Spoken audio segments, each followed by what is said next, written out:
Ayako returned to her home with her granny Ron in the morning after her visit with the daimyo Richard Blackthorne. Ron always slept very late into the morning, so Ayako knew that she would not awake when she returned. The moment she got home, she began packing. She was to leave as soon as possible. She'd leave a note for Granny Ron if necessary, but she could not stay here knowing what she knew now. The truth that she had been revealed to her by Blackthorne was just too incredible, and it compelled her to action. That truth, the truth that so much of the mire did not know, but now she knew. Stephen the Righteous, a night warden who 23 years ago led a campaign into the mire, burning down a dozen villages and killing the son of a prominent daimyo in the middle of a peace negotiation. He was known by all in the mire by many titles. He was Stephen the Vile, Stephen the Hated, Stephen the Detested. But to Ayako, he was also her father. Learning this news had not been welcome, and she'd sought out Daimyo Blackthorne, a man who knew Stephen well, to learn the truth about him, and what she learned had shaken her to her core. The supposed truth that she learned was only half correct.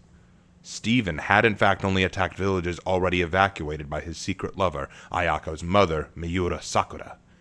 He had indeed killed the son of a daimyo during a peace talk, but only when that son, Hiroto, had lost his temper and attempted to kill Sakura, her mother, upon learning she was pregnant with Stephen's child. Pregnant with her. Stephen then went further and dueled the daimyo's champion to buy time for Sakura to escape and flee to Motobu and leave a life of seclusion and exile, while he sacrificed his reputation and station within the Gold Legion and was forever separated from the woman and child that he'd given everything for.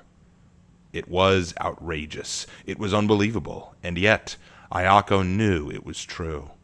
In her heart, she knew the truth, and that filled her with both joy and pain that she would never truly know her father the way she would like. But as she gathered her provisions, she felt herself swelling with a new thought, a hope that she clung to. Blackthorne mentioned another person in this tale. Her sister. A warden named Ruth, and while not a blood sister, Ruth was adopted and raised by Stephen some time after he left the mire. She had spent years with him, and she would know him well. If Ayako wanted answers to who her father was, to what he was like, to who she was meant to be, she must find this sister of hers and learn all she could. But that meant leaving the mire, and that would not be an easy journey. She strapped on her traveling pack and began to make her way to the door. "And where are you going?" Ayako winced and turned to see Granny Ron standing in the passage, glaring at her with a look of irritation. "To Ashfeld," Ayako answered. "Foolish girl! You snuck out to find Blackthorne, didn't you?" "Yes, after I told you repeatedly to forget the matter about your father." "I have a right to know my parents," Ayako cried. "Granny, I love you and I respect you, but you cannot hide my heritage from me. Blackthorne has told me the truth, the whole truth. But I need to know more. I need to know my father, my family." "And you think going to Ashfeld will give you answers? Stephen is dead. You won't find him." "Maybe," Ayako conceded. "But I have learned that he has an adopted daughter, and I will seek her out." There was a long and very heavy pause between the two, and Ayako shook her head. "You will not stop me, Granny." "I know that," she answered meekly, her anger turning to sorrow.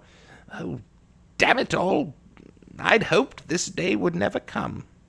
Ayako blinked, her eyes wide with disbelief. "You mean all this time you knew?" "Of course I did. You forget that before she was your mother, she was my daughter. Sakura told me all that befell her." "Then you knew that Stephen is not a villain. He saved my mother and myself." "Foolish girl. Foolishness. Have you learned nothing of our people? What have I always told you, Ayako? Loyalty is its own reward. Your mother betrayed her fiancé, betrayed her liege lord, and bedded with a known enemy. You are a product of her shame and her dishonor. By letting her live, your wretched father ensured that she lived a cursed existence, a shameful exile." "So it would have been better to let her die?" "It would have been better. Let her die and bear herself and you the shame that he left you with. I simply don't believe that. Of course you don't, Granny Ran grumbled. You're stubborn and hard-headed and like your mother. Every blasted day she lived in exile, she was smiling about it, proud of your father, proud of you. I'd hoped you would grow up to be a proper samurai of the Maya, but you're too much like those two fools, and curse me, I can't stop myself feeling proud of you too. You're a foolish, wicked child, but wait here. She turned on her heel and walked back into the deeper part of the house. Ayako waited only a few minutes before Granny Ron returned, carrying a long polearm. It was a naginata, except the blade was straight with double edges. In fact, it didn't quite look like any naginata she'd ever seen. This was your mother's, Granny Ron explained. When she fled to Motobu, she left her old one behind and had a new one forged. But her specifications were outrageous. She insisted the blade of the weapon be forged to be double-edged and weighted like a sword of Ashfeld's. She calls this a Ryoshi-yari, and your mother used it until the day she died. I suppose it's yours now. She would have wanted you to have it. Ayako gently took the shaft of the weapon and held it close, her fingers trembling. It was heavy. Heavier than she expected. But as she hefted the weapon, she felt such joy flood her heart, and she looked at her granny, who was looking solemnly. Thank you. Oh, don't you thank me. I am betraying everything I ever believed, and by letting you do this, I should run you through on that weapon instead of give it to you, but I know that I loved my little girl. Even in her shame, I loved her. And I love you, so I will not stop you. Go and find this child of Stephen, this sister of yours. You will not speak their language, and they will never accept you. But this is the path you've chosen, and may you find the answers you desire so much, and, spirits willing, may it bring you peace, dear Ayako. The journey to Ashfeld wasn't an easy one.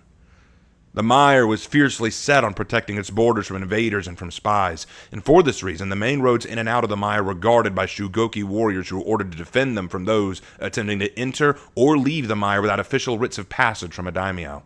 To overcome this, Ayako had to make a detour to the palace once more to see Richard Blackthorne, who was more than willing to grant her the necessary writ to let her go to Ashfeld.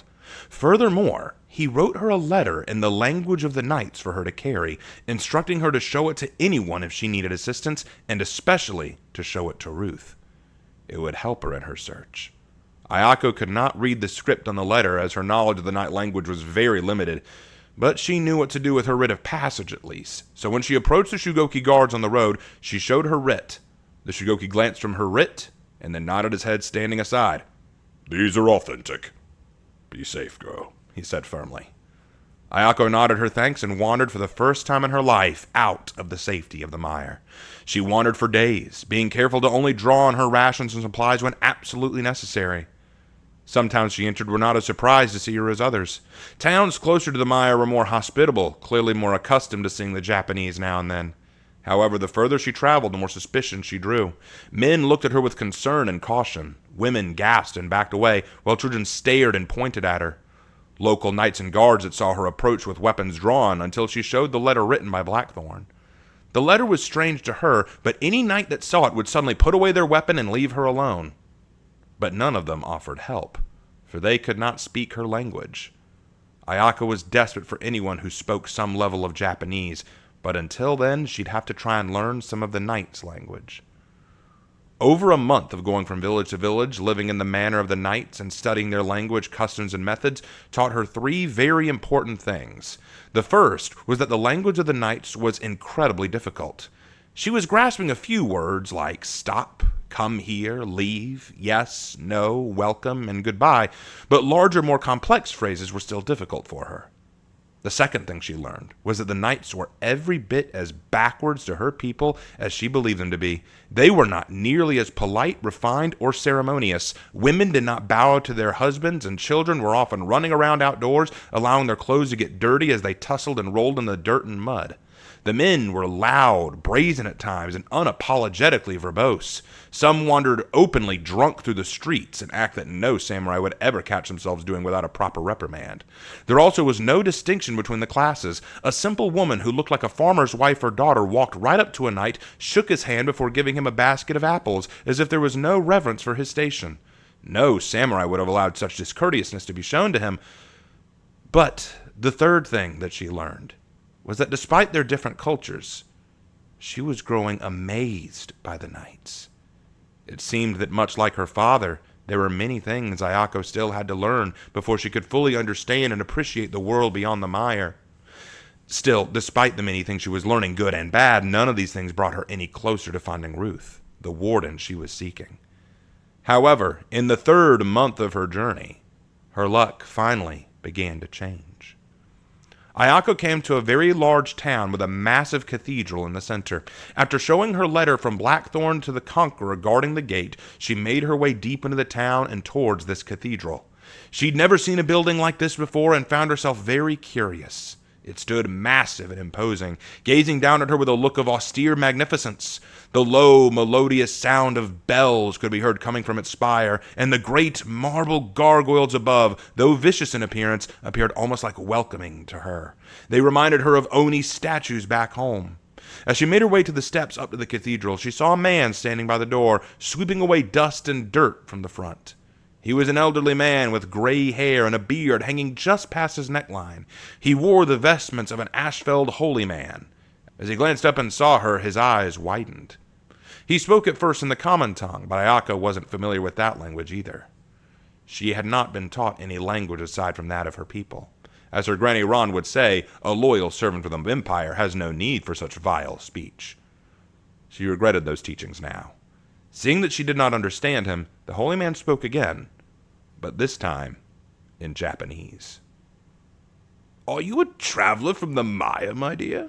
he asked in excellent Japanese. Ayako was so stunned to hear her own language spoken to her that she nearly jumped in excitement. Yes, I am. I am Miura Ayako. I have traveled many weeks in Ashfeld." "Ah, by God, child, you look half-starved," he gasped, looking her over. Come inside. We shall feed you, and you may rest in my house. Rest in the house of the Lord."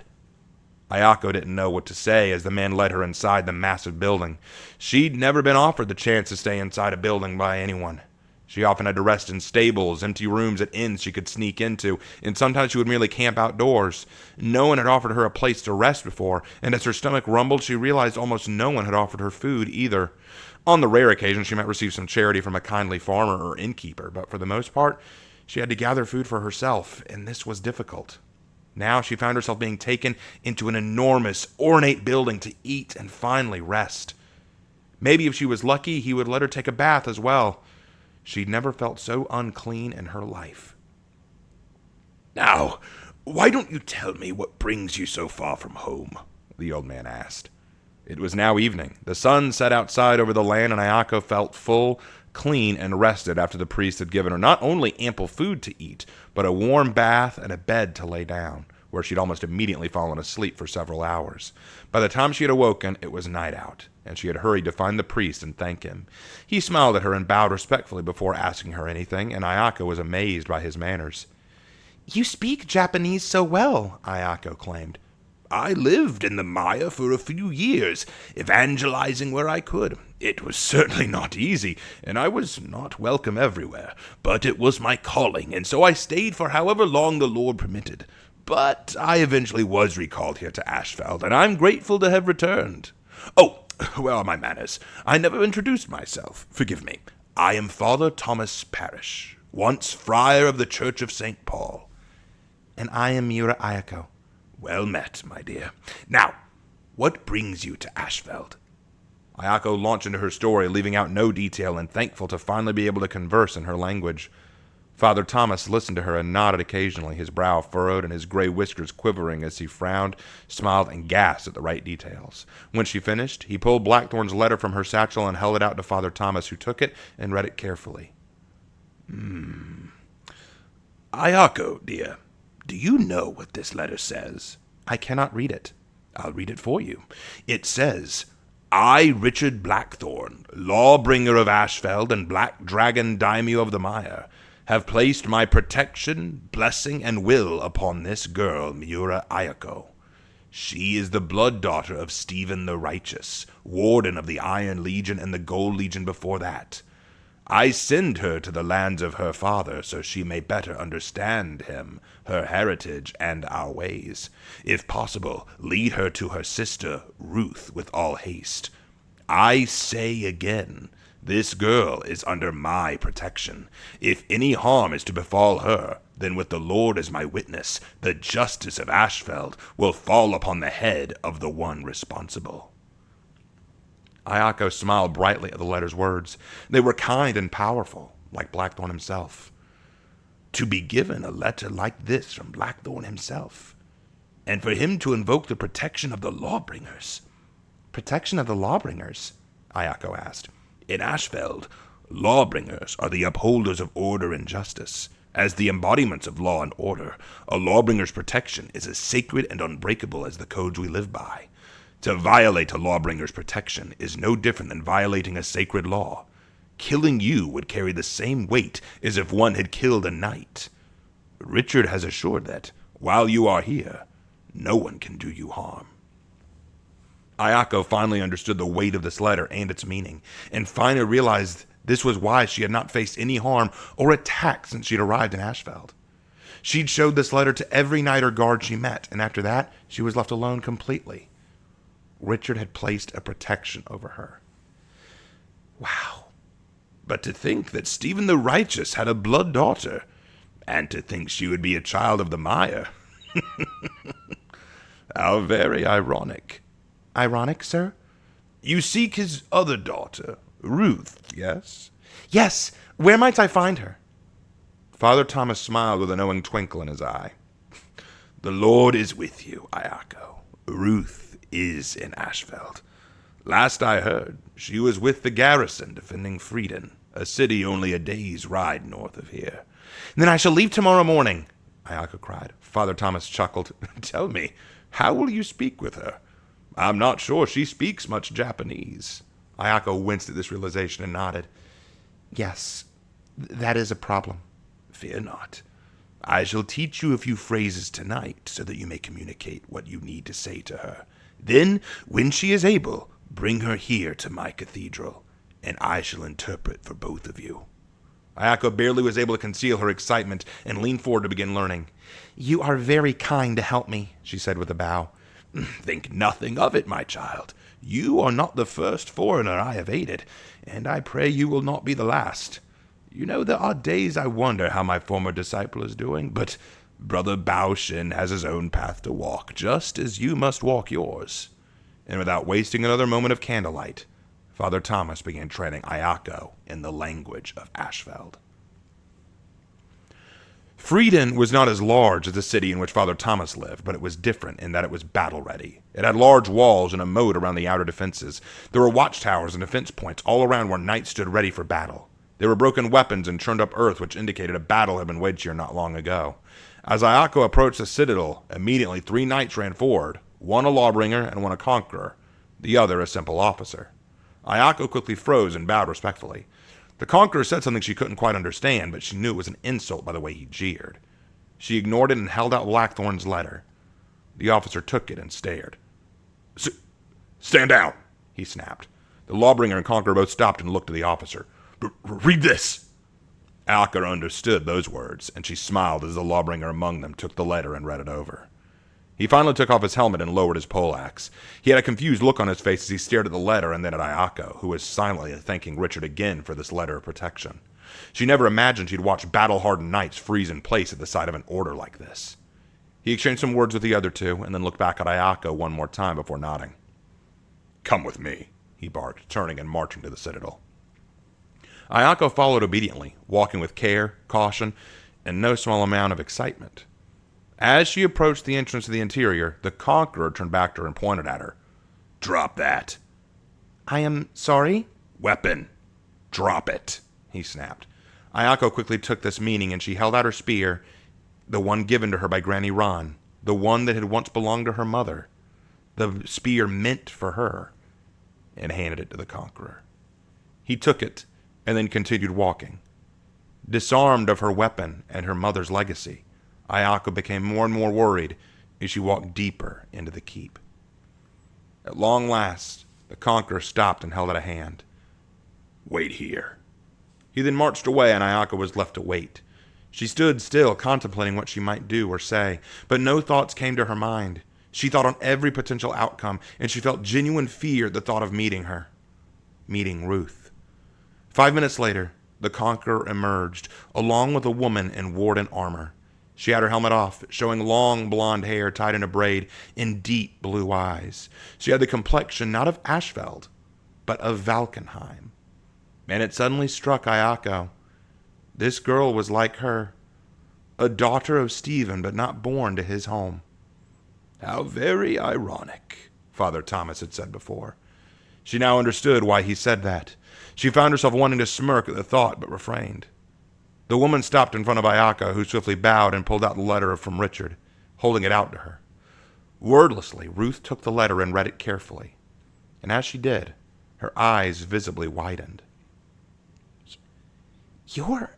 Ruth started to say, but before she could continue, Ayako dropped down to her knees and kowtowed low, as if she were before the emperor himself, and she then recited the words Father Thomas had taught her in Latin, the words she'd repeated over and over and over again to make sure she memorized them. "Ruth, warden of Ashfeld and daughter of Stephen, I am Miura Ayako, born of Stephen and Miura Sakura, Nobushi of the Mire. It was my greatest regret to never know my father as you did, and it is my great sorrow to learn he is no longer living for me to know him better. Ruth, I would ask of you that you accept me as your family, so I may know him through you." Ayako finished everything she was told and kept her head to the ground. The pause and silence that followed was near deafening, and it seemed to drag for hours. Finally, she felt a hand slide near her face. She looked to see Ruth was handing her back the letter of Blackthorn. She dared to look at Ruth's face, and she was alarmed to see anger. "Take a weapon and meet me on the training field if you have any honor," she snarled in broken Japanese, before standing and marching away towards the battlefield, drawing her sword as she walked. Ayako felt her heart plummet. It seemed Ruth was not so quick to accept this news. Ayako found herself standing on a large grassy field where dirt had been turned over and moved frequently. There were straw dummies like scarecrows near the walls, and several stockades were pushed to the side. A small crowd of knights had gathered to watch and see Ruth duel this girl from the mire. Rumors were already boiling over about how this girl claimed to be a daughter of Stephen the Righteous, and Ruth seemed livid over this news. Ayako had her spear returned to her, and Ruth was now putting on her helm as she stared down Ayako from the other side of the field. "Please," Ayako begged, trying hard to think of the words in Latin. No fighting, Ruth. Your sister..." "Hold your tongue," Ruth snapped. "You so-called daughter of Stephen. How dare you claim such a lie to my face?" "Not a lie," Ayako cried. "Then prove it. Trial by combat, now!" Ruth bellowed. The knights cheered on the challenge, and Ayako, who knew little of what was just said, was forced to raise her spear in defense. Ruth wasted no time. No sooner had Ayako raised her spear than Ruth was upon her. Ayako stepped back, evading the strike of her sword, and retaliated with a thrust to her chest. Ruth snarled and dodged, lunging forward and meeting Ayako's arm with her shoulder, slamming her back before catching her in the side with her sword. It hurt, but it wasn't deep. It had only glanced off of her armor. Ayako staggered back and swung back her spear to force Ruth away. It worked, but the moment of reprieve was short as Ruth was now thrusting forward fast. Ayako winced and leapt back. "You coward," Ruth hissed. "I said fight me!" "No fight! Talking, please!" "No daughter of Stephen would cower from a challenge. You want to prove yourself a daughter of Stephen? Show me!" She attacked again, And this time, Ayako noticed something she hadn't before. Ruth's moves were focused, controlled, but also restricted and unnatural. It was not like a natural movement of her frame, but rather like she were dancing to a rhythm. A dance. A mimicking of movements. Movements she likely had seen time and time again, felt and been shown for years from her childhood. The movements of her father. She was not fighting just to kill Ayako. She was fighting her as Stephen would have fought. She was already showing Ayako what she asked for. A glimpse of her father in combat. A glimpse of his fighting techniques, his style, his ability. And as she evaded Ruth's ferocious blows, she saw it. A small glimmer of a golden lion poised to claim her. "Father." "Now fight me!" Ruth shouted. Ayako did not deny her this time. She pivoted and returned the counterattack. The training ground was a chorus of singing steel and ferocious movement. Ruth, like a lion, lunged and struck, but always leaving her guard ready to respond to her opponent. Ayako left no time for recovery, as she used her own training to dodge, evade, and counterattack. Her spear met Ruth's steel a few times, but nothing fazed her. Ayako had never fought against a warden like this. She'd fought other samurai and a few knights that invaded Motobu, but never in this capacity, never with this much on the line. The trust of her Ruth, and the chance to see her father's abilities for herself. The two got some distance before this time Ayako went on the offensive. She began spinning the shaft to distract Ruth and used the twirling motion to create a centrifugal force to slash at Ruth's head. Ruth didn't hesitate to close the distance and use her forearm to stop the momentum of the spear and strike Ayako across the cheek with her gauntleted fist. Ayako screamed and staggered back from the punch. "Too showy," Ruth snapped. "Are you going to show off to me or fight me?" Ayako spat and thrust fast at her head. Ruth dodged just in time, only for Ayako to then follow up with a fast kick, forcing Ruth backwards. She attacked and began launching various thrusting strikes to keep Ruth away. With little means to defend, Ruth finally found herself on the back foot. Until she did the unexpected. As Ayako went in for another high thrust, Ruth suddenly reached up and grabbed the shaft of the spear just beneath the blade, stopping Ayako in her tracks. "Predictable," she snapped. "Using the same move over and over is an easy way for your opponent to figure out how to overcome you." "Stop lecture! Give me a reason to stop," Ruth answered. Ayako yanked hard, pulling her weapon free and using the momentum to perform a butterfly kick in order to get away from Ruth and her fast counter-assault. But just when she was about ready for the next attack, suddenly she saw Ruth throw her sword directly at Ayako. She screamed and jumped out of the way, right into Ruth, who had lunged at her and tackled her to the ground. It was all a distraction to get her to expose herself. Ayako winced as she hit the ground hard with Ruth on top of her. She waited for the sting of the blade, for the strike of death, for a punch, for a slap, for the ending of her journey. It never came. Instead, she felt the weight lift off of her body, and she opened her eyes to see Ruth kneeling over her, her helmet off, and her face no longer sneering or growling, but tears in her eyes as she held out her hand to Ayako. "My beloved sister," Ruth whispered. Ayako stared at the hand and then at Ruth, and then she felt an overwhelming weightness in her throat, a tightening that caused her to choke a moment as she took the hand and let it pull her up. As Ayako rose, suddenly Ruth yanked her to her chest and embraced her with a hug so strong it drove the wind from Ayako's lungs, and she gasped loudly as Ruth hugged her tightly. She did not resist. She did not try to push her back. She was too relieved to finally be in the embrace of her sister. "What I don't understand," Father Thomas chuckled, "is why you insisted on fighting her at all. Surely you knew the letter was authentic. Richard Blackthorne would not lie about something this serious as a child of Stephen." It was now 2 days since their duel, and Ayako was sitting across from Ruth at a small table in the cathedral where Father Thomas held Mass. They each had wine before them and had been speaking for hours with each other, with Thomas translating happily for both parties. When he'd been told about the duel, he'd laughed himself hoarse. "I wanted to duel her because I wanted her to know Stephen as I knew him. I was raised by Stephen, yes, but he also trained me. I wanted her to get a full understanding of our father's strength and skill," Ruth explained. "Could you have not told me?" Ayako said with exasperation. "I was certain you hated me and wanted to kill me." "Well, I had to give you that impression," Ruth explained. "Father used to tell me often that in battle there is no room for compassion. If you hold back, you could lose your life. All of those taunts and lectures I gave you were the same he would snap at me when he was training me. I was perhaps trying too hard to imitate him, but I felt it right you know him as I did. So before I revealed my feelings, I had to first fight you in a manner befitting a real battle.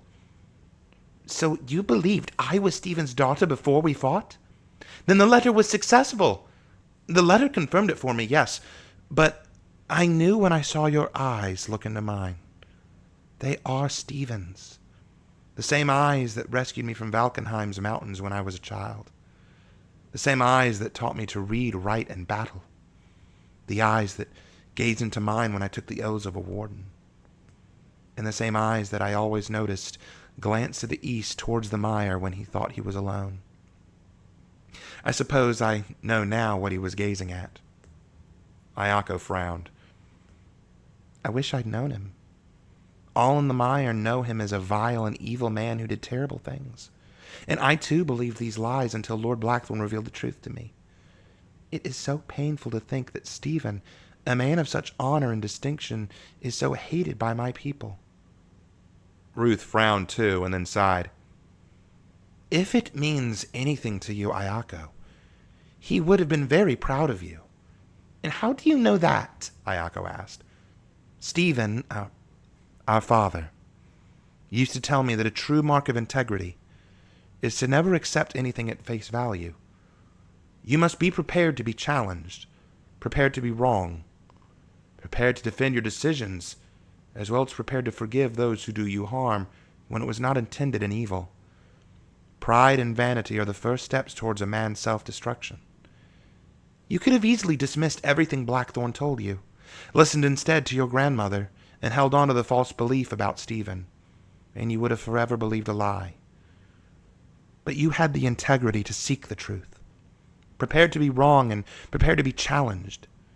You showed a form of discipline and distinction that few have in the Heathmoor anymore. I am sure, beyond any doubt, that if Stephen were here to see you and hear all you've done, he would have been very proud of you. Ayako beamed at this and rubbed tears from her eyes. So, what will you do now, dear? Father Thomas asked. Will you go back to the mire and tell everyone what you've learned? They will not believe me, Ayako giggled. Many who now know I am daughter to Stephen will hate me for it. I do not think I'm welcome in Motobu any longer. Ruth frowned in a thought, and then she smiled suddenly and touched Ayako's arm. Then why not travel with me? My Japanese is poor, but I will learn, and I can teach you more of our language, and we can talk of our father. But your duty is to the legions, Ayako explained. They would never accept me. Not necessarily, Ruth shrugged. I have, until lately, traveled with the Punisher Warden Ultor. He showed me there are greater things to fight for than just night legions. I only came here because I owed the commander of that fortress a favor from way back in the day. I intend to go back to my wandering. And, since Ultor's not here, it would be nice to have a companion for the journey. Ayako smiled softly and Thomas stood. In that case, let me fetch you both a gift, something that I'm sure Stephen would like his two daughters to possess. A gift? Ruth asked. Thomas didn't answer her, but he hurried out of the door. Ayako shrugged at Ruth, and she just giggled. He is strange, Ayako laughed. Yes, I agree. As she finished speaking, Thomas suddenly returned with a large, tattered, leather-bound book. It was old, clearly worn. Ruth looked at it confused, and he smiled broadly, holding it out to her. This is my first Japanese-Latin dictionary. As realization set in as to what she was being given, Ruth's eyes widened, and Ayako looked aghast. You what? I told you before, Ayako, dear, that I lived in the Maya for a time, trying to evangelize and mission there. While living among your people, I began compiling knowledge on their language, words, and writing structure. I'm certainly no professional, but I had started building a dictionary so I could teach future generations of priests to do what I had done, and perhaps have more success than I did. Then reserve that for your priests, Ruth cried. We cannot take your work from you for so meager a reason. Meager a reason? Thomas chuckled. My dear girl, what better reason could there be for me giving you this book? Two sisters, separated by nations, by blood, and by time, both with a yearning to understand the other, to meet on mutual soil and share in companionship, family, and love. This is what this book was written for. I can write a new one. I have some years left before the Lord calls me home, and in that time I will continue my work. But if this book can help you two, bring you closer as sisters, and form a mutual bond, then perhaps one day our nation, this nation of knights, Vikings, samurai, Wulin, and even the ones beyond our nation, perhaps one day we too can do the same. Come together not with weapons, but with compassion. Oh, it's a fool's dream, I know. But look at the two of you now. One is a child of the mire, raised by it, but with the heart of a knight running through her veins. At long last meeting her sister, a child of the north, but raised by a knight and taught our ways and our virtues. You two could not be more different, but you are still sisters, and that is all the hope I could ask for. Ruth took the book from the old man's shaking hands and looked at Ayako hopefully. I look forward to the day when we can speak to each other as siblings, sister, Ruth said in Latin. I, too, look forward to that day, dear sister, Ayako answered in Japanese. They didn't need to speak a common tongue, for they had both understood perfectly what the other was saying.